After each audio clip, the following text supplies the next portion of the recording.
Hey everybody, it's Tripl-L coming in to do my Spirit Chronicles Episode 3 review. Now I am in love with this episode because finally they gave me things to really talk about. Finally, this isn't a situation of this, yeah, it's good on paper. Finally, there are things that are legitimately bad. And the birds think so too, they're already getting excited. No man, I am extremely excited to talk about Spirit Chronicles. I'm extremely excited to go through it. Okay, I quieted the birds. Anyway, yeah, extremely excited to go through it. And so before we get into it, let's just go through the quick recap. What did we do in episode 3? Well, episode 3, we started with a magic control segment that really reminded us that Rio isn't using his magic, and we learned that he can't do formula, but he has his own little thing. We have the Stuart stuff with the Princess Flora looking on, and that served to set up that Stuart was going to be doing things in the episode. And very strangely, it served to show that Flora was still a thing, and this is going to be one of my big points to criticize later. We then go into the outdoor activity. We then have Flora protesting the way that Rio is being treated, and we have the monster attack. We find out that the villain of the series is the one doing this, and this is another weird point. The Rio notices the villain. We then have Flora being pushed through a chain reaction of stupid by Stuart, although it wasn't entirely Stuart's fault. We had Rio falling off the cliff to save her and using his magic. We then have the magic crystals, which is yet another point that has to be criticized. We have the accusations then flying where Stuart's making up a story to say that it was Rio that pushed her off. We have Rio going back to the top and noting that things are problematic. We have the guy that actually pushed Stuart going along with it. We have Flora making a plea for Rio. We then go into Rio saving Flora when the bigger monster arrives, and we have the villain chuckling up from afar like a bad person always does. We have Celia picking up the books on the monster once we're done with that segment, and they are about the monster that attacked the kids. We then have the headmaster's spot where we get the stupidest line: the royal family has become weak. And this is a line that is there only to justify why things are going down the way they are. We have Rio and Celia's last scene, which was honestly really cute, and then we have Rio having an assassin sent after him, and I believe the guy that sends the assassin after him is the vice captain of the royal guard. Alright, so that's the recap. This episode is bad. This episode was bad. Okay, let me go back a sec. If you enjoy the anime and you're the kind of person that says, yeah, let's just go with whatever the anime says, then great. You know, when I turn off my brain too, I enjoy the anime too. Like, it's still like it's still mid-tier. I think now for sure it's mid-tier. And I think you can still find things to enjoy. Like, I still really think that Celia is like just adorable, and I really hope that is her name. But you know, the magic girl. I find her really adorable, and you know what, Flora is still a sweetheart. I still really appreciate her. I think the girls, like, for this one, still looking really good. But when you're looking at this episode, the issue with this episode is the plotting. The plotting is just terrible. And you know, when we go into the situation where the previous two episodes don't do anything overtly wrong, and we go into episode 3, I try to be careful because I know people don't like it when things that they watch are criticized. But I went and I looked at the manga. My criticisms that I have here, I can't lobby them against the manga. Not really, because the manga is significantly better. What's occurring here is just full-on stupidity with the adaptation. At least from the manga. Again, in my opinion, I think the problem here is the plotting. I am left wondering. So let's begin with the most basic thing. Can you tell me, without looking at the source material, why it is that Flora suddenly shows up in this episode after not being seen in the previous episode at all, even in the 6th grade portion of the previous episode? Can you explain to me that discrepancy? Where did this girl come from? Why was she not here? Notice what the episode did. She suddenly becomes the person who's saying like, oh no, I can't let Rio be treated like this. But it's like, where were you? And it's so funny because in this episode you see that the blonde girl, she used to be sitting next to Flora's sister the entirety of the time, and now all of a sudden she's here. And you want me to believe she just showed up halfway through grade 6? No, that's stupid. That's ridiculously stupid. And then Stuart comes in here and he's being built up as just an annoying person. Now mind you, maybe he's the one that has the least sins in all of this. But now we go into other thing like Rio, and this is where we're talking more about plotting. I'm just left wondering, why does Rio hide his magic when he has a supporter like Celia? Like, is he just ultimately sticking to the idea of like, I'm just not gonna make any waves? Okay, sure, I guess, but that's pretty stupid. I would have liked to. I think the issue here, I would have liked to see more build-up. I would have liked to see more of this stuff in episode 2. Episode 2 only tells us that the guy's having an identity crisis. Episode 2 doesn't tell us anything really about why he's hiding the magic. I would have liked to see him do that, but you see his personality, it's like, oh, it's so problematic. Is it problematic? No, it's not problematic. The author just doesn't want to deal with it because the author wants to make a, oh no, I'm being persecuted plot. No. The plotting's terrible. The anime makes it worse, but you know, some parts are a little bit more the thing is that the manga is a little bit more justifiable because the manga builds things up more and better. And when you take that away from the anime, you end up with just something really stupid. Like, probably, ultimately, they're trying to make a situation where you understand, you get to the point where he's being persecuted, right? Like, that's infuriating. I hate it. I hate that people are so stupid. I think it's really stupid, especially in the anime.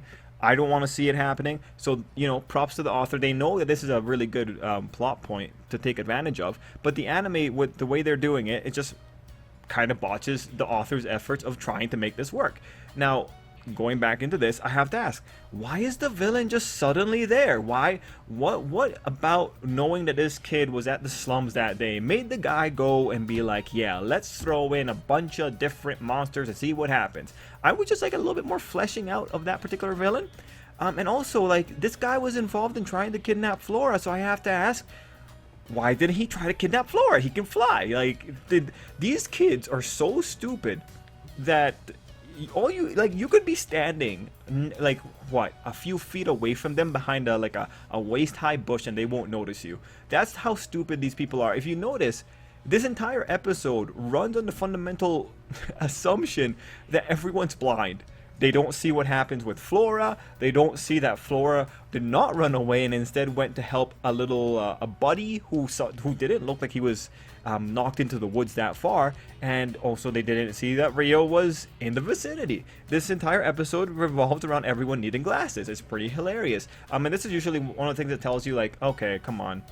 You know, you're really trying to make this work and you're really twisting things around a lot. This is pretty flimsy, and it's entirely very flimsy with the way the anime presents it. But going back to this, yeah, the villain should have just gone in and kidnapped Flora. If I just, instead of just coming in and being like, oh yeah, this random kid, oh wow, how interesting, magic, wow, a good thing I came to check on him after all this time. Anyway, it continues. I still have questions. Like, my next thing is, I want to know why Rio was freaking out over the idea that he was helping this random girl. This is the girl that he started the series helping her.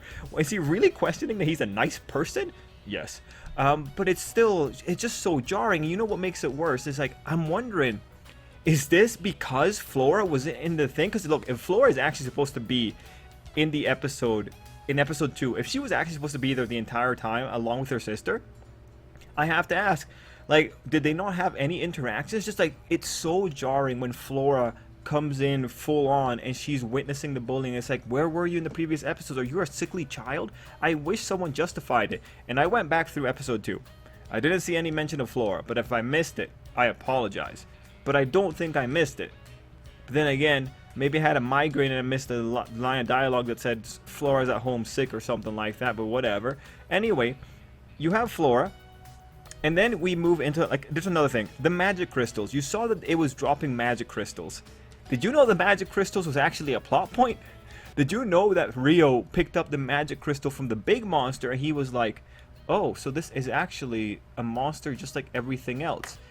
And he was using that to try and put together an idea or like start to formulate something. But the anime just skips that. No, it's just like, oh, wow, giant piece of rock. And then we move on. We go into the headmaster's portion where they're being told, like, hey, this kid did that. And you have Stuart there looking like a little chump. But yeah, this kid did that. And then all the all the headmaster says is the royal family has become weak, therefore this is going to happen.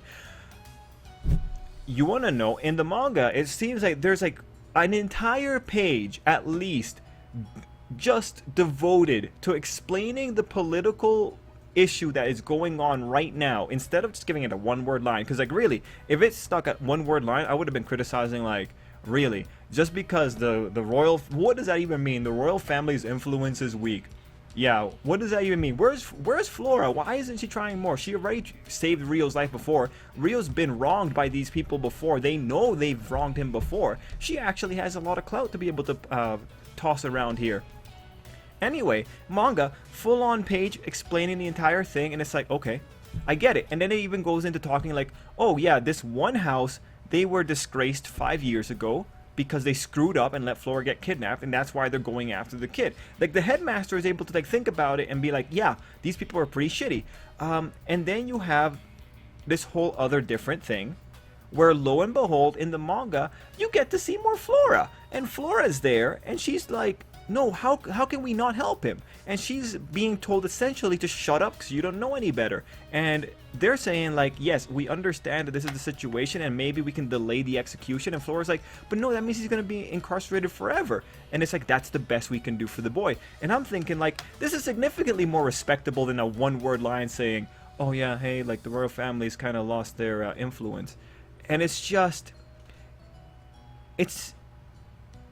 crappy. It's just like, ultimately, the anime is just kind of crappy in this regard. What matters here, and like, you have to understand too, like, from the anime's perspective, what is likely going on is that the anime thinks no one cares about politics. They just want to see Edge Boy become full edge. They just want to see, oh my god, look, he's being persecuted. Oh my god, he has to run away. Oh my god, who would have thought this was going to happen? Wow, that's pretty edgy. Like, that's exciting. But no, I don't like that. I'm a light novel reader. I like things that make sense. This guy already made a pretty bad impression on me when I saw that he was a Kirito cosplay. Like, at least give me a little bit more. And this goes back to Rio. Rio's a creepy kid. Honestly, when I look at him, even in his black suit, he looks so creepy and so generic. Like, I kind of want to punch him in the face. He's just kind of annoying in that way. And there are some things that I actually think were cool about him, specifically his identity crisis. But when I see his way that he handles this particular situation here, I'm just thinking like, why? You're just so stupid. I just don't care about you. And I'm assuming, given the way that Flora was treated in the manga, and given how I actually felt bad for people just flat out telling her to shut up. I think it might have been her father, but I don't know who that is in the manga. When I look at that, I'm thinking, yeah, Rio probably has a little bit more going for him. Which brings me to the other person, Stuart, and that guy, the blonde guy that was messing around with the slave. I really hope they show everything else that the manga shows with the slave, because there's some good stuff going on with the slave. That really serves to really make you hate things properly. But if the next chapter or next episode opens up and they're just going straight into Rio being pursued by this beast girl, I'm gonna be I was gonna say bothered, but really my expectations have officially just shot down to the floor. They're so far down into the floor, they're probably gonna spring up on China on the other side. Yeah. No, I'm enjoying this now. I am full on in here because now this is just going to be a great time. Now I have something to compare this to. Now I can see definitely bad moves are being made here. Again, I still really appreciate the characters. And heck, thanks to the manga, I appreciate Flora more. And the bastardization of Flora in this episode and just the mystery surrounding like where she was for episode 2. This is making me really enjoy the anime because now I get to rag on it to Kingdom Come, and I'll have enough points to justify every single point I'm ragging. And Stuart, you know, Stuart's a little dick munch. Honestly, he's like he should have probably fallen off the cliff. So really, it's interesting in the anime. I think that's the thing. In the anime, if I was watching just the anime by itself, I think I might be blaming the wrong people. I might be getting upset about people not doing enough when maybe that's not the thing. Maybe it's the anime that's not showing these people when they're actually doing stuff. Because Stuart, in the anime, he's just annoying. He's just stupid. He's just a privileged brat. In the manga, it's like, bro, you are disgusting. Like, I actually want to see you, like, really just get skewered alive. So it's interesting. Now when we're looking at the anime, I'm going to be very excited because I want to see what the anime thinks is successful. I want to see if they think that showing Rio just be this incredible person and minimize the background to one line. Like the background, if they're going to be doing that, this is going to be just amazing to watch unfold. This is going to be, like, again, every time I look at this stupid image of this guy just smiling at the screen, I'm just thinking, like, man, you're a Kirito cosplayer, you're probably flat as all heck. And now I'm thinking, like, yeah, actually, by the end of this, you might just be a Kirito cosplayer, just flat as all heck. The anime's probably going to strip everything of you, and I'm going to be left wondering what's going on with you, man. Yeah, I think, like, you know, I would have just rather have seen I was about to call him Kirito. I would have rather just seen more justifications of the why. I would have liked more diving into it. I think the guy is cool because he has a cool conflict. I'd like to see more instead of just surface level, oh, this is troublesome. But for this one, I'm actually happy to know that the anime is botching this. Because now I can have content to make when we get around to doing the comparison videos. So that'll be pretty fun. Like, you know, the anime's failings are maybe the channel's blessing kind of thing when it comes to those difference videos. But yeah, overall that was Spirit Chronicles. Is there anything anything worthwhile to point out here? You know, Flora, for what she does get in the episode, I think is really lovely. And again, I can't speak enough praises of Flora. Learning about Rio doing different magic, and I think the guy called it Spirit Arts. Yeah, Spirit Arts. That's cool. You can see why it's called Spirit Chronicles. Given that it's something that a guy was able to identify as coming from that other side, I really feel like if these people just had a few more brain cells, he could have gone to his teacher and just say, like, could have come up with a cover story because she's like a magic prodigy. She could have made stuff up. And if they have old books on minotaurs, they can probably be like, yeah, I have an old book saying like this is a rare form of magic, right? Like in the world of isekais, we've seen so much bullshitting that it's ridiculous to think that we can't have more bullshitting when it comes to justifying why people have weird powers. Like, come on. At this point, you have to be aware of the genre that you're in, and you have to start playing by the genre's rules and saying like, hey, why can't we do this? Because the other thing is, like, most isekai protagonists are smart and they're clever. They're really good at lying. This guy has the memories of another person. He should be able to do it as well. But instead, he's having his little drama about why am I helping this person who is the reason that I was able to get freed, although I probably shouldn't have helped her in the first place. But she's always been looking out for me. Why am I helping her?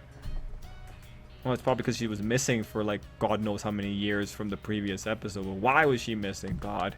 Anyway, that's Spirit Chronicles episode 3. Guys, thanks so much for watching. I really enjoyed having a little bit of a rant. That was so fun. Let me know what you thought down below. And until next time, I hope you have an absolutely great day. Man, I love it when things are crappy.